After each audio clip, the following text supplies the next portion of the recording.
Tol, mag-react naman tayo sa motherfucking shit na goodies and pet night man, kwentuhan. Yun, simulan natin. Alam ko maganda na naman to, exciting na naman to eh.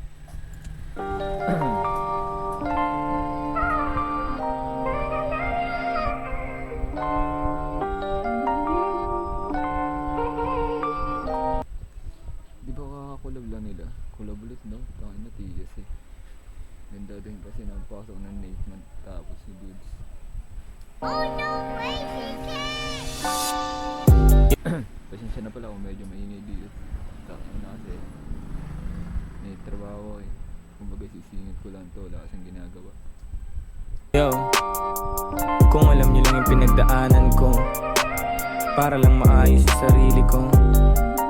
Di naman sa pagiging emosyonal, pero Taka na unique talaga yan eh, yung ano no, yung pag yung sa intro. Yung siya magsasalita ng alam motivation, yung motivational niya, tol. O mga gusto niya sabihin, mga ganun, mga gusto niya sabihin, wala siyang pakialam doon. Basta sasabihin niya kung anong gusto niya eh, no. grabe. Di ko akalain magkakaganto. Takbo ng isipan at ang buhay ko. Parang dati lang ay nasa hukay na, pero buti tinuloy ko pa rin hilig ko. Yung tol, isa yun. Dapat kailangan mo handa kang sumugal tol sa lahat ng bagay. Ngayon daman na nila yung himig ko, kilala na tinig ko. Lagi sumasagi sa isipan ko, nasaan ako kung di ko ipinilit to. Malamang nandun pa rin kasada malagim. Di pa Tol, tama na kahit sino naman na lumaki sa street. Kahit sino lumaki sa street, kung pinampokus nila, no? Makarating sila sa rap o mabago yung buhay nila, ganun. Kaya, bakit talagang respeto dito kay Goodies. pa rin alam kung ano gagawin. Gagawin lahat para di masaid. Galaw illegal kahit na masakote. Paboritong uso ko yung nasa bote. Di na mahalaga kung nakakabuti. Kailangan ko lang na makakapitan. Sa tuwing naliligaw aking isipan. O tol, kasi wala talaga. Walang ibang tutulong sa'yo tol, kundi sarili lang.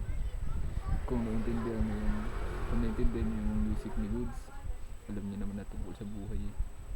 Kung hindi niyo naintindihan at di niyo gets, ito na swerte mo.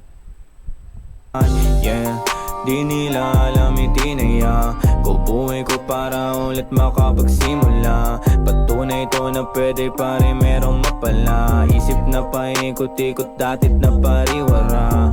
Yeah, kala ko noon ay mawawala ko na maga sa mundo dalas mag-alala. Buti na lang O tol, ilang beses din na gano to eh. Yung pabalik-balik din eh. May pagkakataon pa parang nasa bata siya noon. Ewan ko kung totoo yun. Pero sa galing dahil na kilusan niya na maayos. Nakarating siya dyan na maayos. ay malupit pa rin ang magdala. Kahit na bigat palagi ang akin dinadala. Bit ko pa rin yung gigil kahit na ngayon nandito na. Sipag tiyaga na tila parang nagsisimula. Tol, yun ang masarap tol, yung mawala yung ano, yung pinakagutom mo sa mga gusto mong gawin. Yung ano kasi, may mga tao kasi parang nawawala yung gutom nila. Yung gutom nilang gagawin ko to, tapos mamaya natatama din na, wala na. Back to normal na naman, back to tawa. Di na pwedeng umayaw, buhay na ang itinaya. Kahit dami suliran, hindi pa rin ako nagpabaya. Baka ko yung verse dito ni Nate man, kaya mo maganda to eh. Salamat sa mga taong sa akin ay tumaya. Noong mga panahon na ako pa ay walang wala. Bago ako makilala, yeah, bago ako makilala, pagkatao ko ano ba dati? Sino-sino mga kakilala? Ano paborito kong gawain? Sino ba? O tol, kung ganun, tayo papatanong ko talaga sa sarili mo eh. O parang wala man lang nakapagtanong sa'yo kung ano ka noon.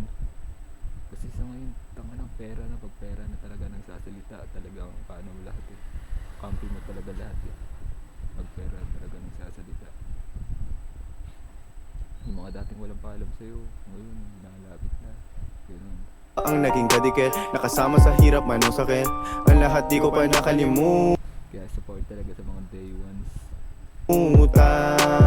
Makinig saglit sa kwentuhan, mga palaboy lang nung una, pero naging milyonaryo. Yung lugar ko ginadyaryo, sa kanto nakikipagrayo. Kami madalas sa mga hayo, paikot-ikot sa kalsada, sa labas, loob at habang napapasarap lahat, hindi namamalaya. Tibay na pagkapasok na dun, no? Yung sa mga tropa niya. Yung kasalanan ay dumadagdag, bigat na parang sobra na kayo, kailangan nyo ng pagbayaran, yeah. Magkasunod na taon, magkasunod na kaibigan. Oh, tol, kung napanood niya yung podcast niya sa Dobrox, na kilala niya kung sino yung dalawang tropa niya yung yun. Siyempre kilala niya yung isa si John Paul, yung isa tol, Adigas din yung isa. Na tumulong din sa kanya, sumuporta din. Kaya, uy. Di ko alam bakit ganon, simula nun ay pinag-isipan ang hakbang palayo, pati ang plano, sakay na ng eroplano. Bitbit ko pa rin yung gigil kahit na ngayon nandito na. Sipag tiyaga na tila parang nagsisimula. Di na pwedeng umayaw, buhay na ang itinaya. Kahit dami suliran, hindi pa rin ako nagpabaya. Salamat sa mga taong sa akin ay tumaya. Ng mga panahon na ako pa ay walang wala.